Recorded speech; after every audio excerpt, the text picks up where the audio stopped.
কৃষিমন্ত্ৰী অতুল বৰাৰ গৃহ সমষ্টি বোকাখাতত মাত্ৰ 4টা মাহত কৃষকৰ হাতলৈ আহিব 20 কোটিৰো অধিক টকা। এই সফলতাই আশাৰ বতৰা আনিছে কৃষি জগতলৈ। আজি বোকাখাতৰ সাংবাদিকৰ এটা দলে ক্ষেত্ৰভিত্তিক অধ্যয়নৰ বাবে যাওঁতে উৎসাহেৰে এই কথা ক'লে কৃষকে। বিহংগম কৃষি প্ৰডিউচাৰ কোম্পানী নামৰ সংগঠনটোৰ অধীনত 1000 কৃষক ব্যস্ত কৃষি ক্ষেত্ৰত। ইয়াৰে মহিলা কৃষকৰ সংখ্যা শতাধিক। কেৱল ৰঙালাওৰ পৰা পাব 12 কোটি টকা। বাকী মাটিমাহ, আলু, সৰিয়হ, মটৰ, অমিতা, নেমু বিক্ৰীৰ পৰা পাব 8 কোটিৰো অধিক টকা। বিহংগম কৃষি প্ৰডিউচাৰ কোম্পানীৰ চেয়াৰমেন দেৱেন্দ্ৰ বাৰুকিয়াল, বিশিষ্ট অংশীদাৰ কৃষক ললিত দত্তই জনোৱা মতে ৰঙালাওৰ লগতে অন্যান্য খেতি কৰা হৈছে প্ৰায় 1200 বিঘা মাটিত। আপোনালোকে দেখিছে ক্ষেত্ৰভিত্তিক আপোনালোকে অধ্যয়ন কৰিছে, দেখিছে আজি আমাৰ যোৱাবাৰ যি ৰঙালাও খেতি কৰি 6 কোটি টকাৰ বহিৰাজ্য বহিদেশলৈ আমি ৰপ্তানি কৰিছিলোঁ আৰু ভাবোঁ এইবাৰ আমি ৰঙালাও আমাৰ গোটেই সমষ্টিটোতে, মই ইয়াক আজি যুগনীয়াতে বুলি নকওঁ, গোটেই সমষ্টিটোতে প্ৰায় 12 কোটি টকাৰ অধিক আমি বহিৰাজ্য বা বহিদেশলৈ ৰপ্তানি দিবলৈ সক্ষম হ'ম। ইয়াৰ উপৰিও দেখিছে এইবাৰ মাটিমাহ বহুত ভাল হৈছে, কোটি কোটি টকাৰ মাটিমাহ আমি বাহিৰ ৰাজ্যলৈ গৈছে আৰু ইয়াৰ উপৰি আলু ভাল হৈছে, সৰিয়হ ভাল হৈছে। এইবাৰ সুন্দৰ খেতি বাতি।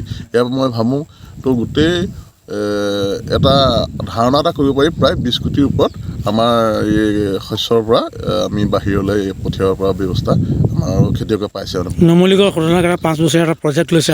হয় নুমলীগড় শোধনাগাৰে 5 বছৰীয়া এটা খেতিৰ ক্ষেত্ৰত খেতিয়কক সকাহ দিবৰ কাৰণে 5 বছৰ এটা পৰিকল্পনা লৈছে। তেখেতসকলে আমাক জনাইছে আৰু যথেষ্ট সহায়ো কৰিছে। এইবাৰো যথেষ্ট সহায় কৰিছে, বহুত খেতিয়কক অৰ্থনৈতিকভাৱে সহায় কৰিছে, বীজ সাৰ ইত্যাদি দিছে।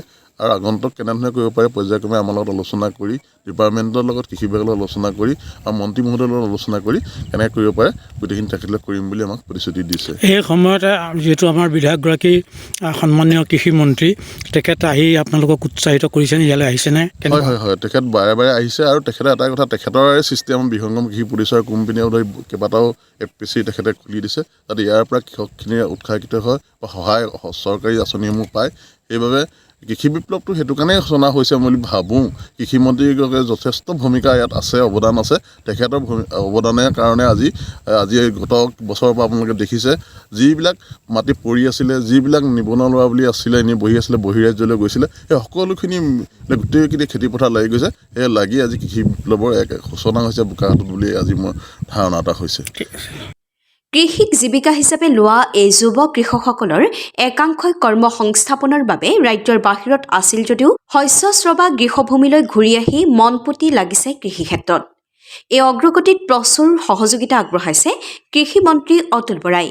নুমলীগড় শোধনাগাৰে আগবঢ়াইছে সহায়ৰ হাত। নুমলীগড় শোধনাগাৰে কৃষি ক্ষেত্ৰ উন্নয়নৰ বাবে লৈছে 5 বছৰীয়া পৰিকল্পনা। এনে সহযোগত উৎসাহিত হৈছে কৃষকসকল। অৱশ্যে একাংশ মাটিৰ মালিকে সন্দেহযুক্ত নাগৰিকক বোকাখাতৰ কৃষিকাৰ্যত ব্যৱহাৰ কৰাৰ বিৰোধিতা কৰে বিহংগমৰ নেতৃত্বই। বোকাখাতৰ পৰা বুবুল দত্তৰ ৰিপৰ্ট, ৰিপৰ্টাৰ লাইভ অসম। সাংবাদিকক আনি বিহংগম কৃষি প্ৰডিউচাৰ কোম্পানীয়ে তেখেতসকলৰ কৃষি ক্ষেত্ৰ দেখুৱালে। কি ক'ব আপুনি? খুব ভাল লাগিলে। আমি বোকাখাতৰ আজি সাংবাদিকসকল সকলো সমবেত হৈ ইয়াত মানে ক্ষেত্ৰ পৰ্যবেক্ষণৰ কাৰণে আহিছিলোঁ।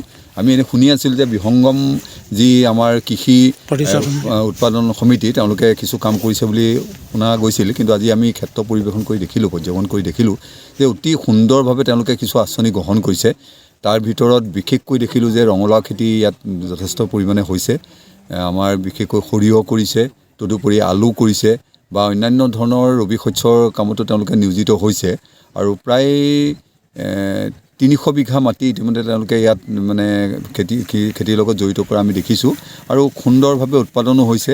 আৰু বিশেষকৈ আমি এটা কথা ধাৰণা কৰোঁ যে আমাৰ যুৱকসকলে কৃষিৰ প্ৰতি অনীহা আহিছে বা কৃষি ক্ষেত্ৰত আগবাঢ়িব নিবিচাৰে, কেৱল চাকৰিমুখী হৈছে।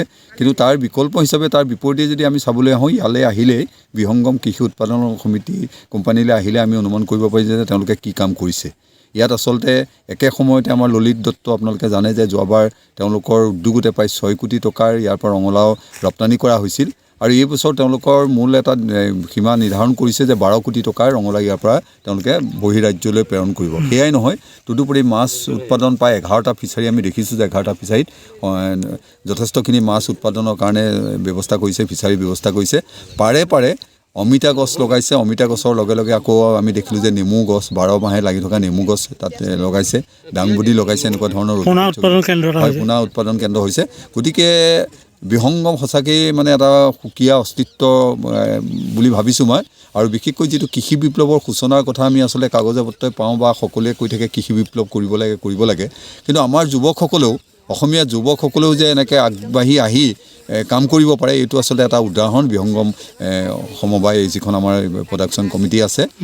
গতিকে আমি তেওঁলোকলৈ ধন্যবাদ জনাইছোঁ, শুভেচ্ছা জনাইছোঁ। চৰকাৰীভাৱে আমি খবৰ লৈ পেলাই পাইছোঁ যে আমাৰ মাননীয় স্থানীয় বিধায়ক তথা মন্ত্ৰী অতুল বৰাদেৱৰ যথেষ্ট চেষ্টা কৰিছে। তেখেত কেইবাবাৰো ইয়ালৈ আহিছে আৰু তেখেতে সহায় কৰিছে। তদুপৰি কৃষি বিভাগ আৰু লগতে আমাৰ নুমলীগড় শোধনাগাৰে ইয়াত উদগনি জনাইছে। গতিকে তেওঁলোকলৈ আমি আমাৰ তৰফৰ পৰা ধন্যবাদ জনাইছোঁ। Reporter live.